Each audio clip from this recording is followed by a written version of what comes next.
22 กุมภาพันธ์26มันก็เฮ้ยแต่งเดี๋ยวนี้ งานเดือนอันรถเจ้ายังใช้ได้อยู่บนรถอันแดดอันรถอันนั้นนะรถสตาร์เล็กจังมันยัง ได้ จะเอาไปจากผมอื่น ได้ มันเจ้าเลย โดย เขาขี่น้ำเจ้า เลือกตั้งเฮาไปเลือกตั้ง2022ไม่อยาก 26 กุมภานี่นะบังนี่นะนี่โดย 26เฮ้ยเดี๋ยวอ่ะเดี๋ยว เลือกตั้งเฮาไปเลือกตั้ง22 กุมภาพันธ์2026เด้อเฮ้ยถูกต้องบัดนี้ แหน่เห็นบ่ เลือกตั้งเอาไปเลือกตั้ง22 กุมภาพันธ์26เด้อเฮ้ย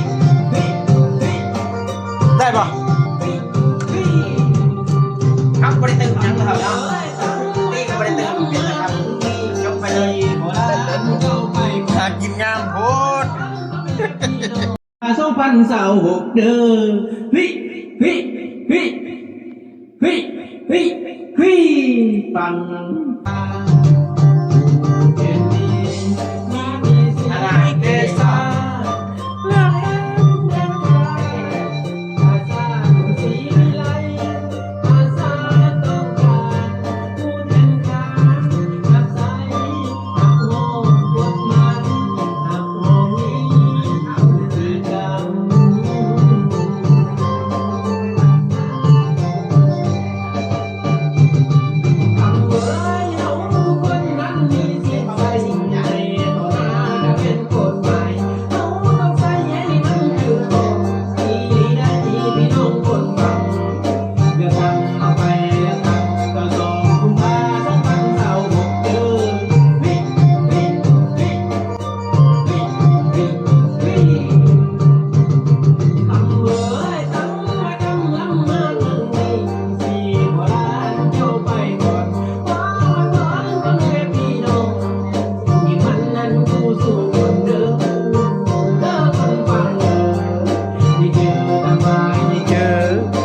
เจอตำบลเย่เจอ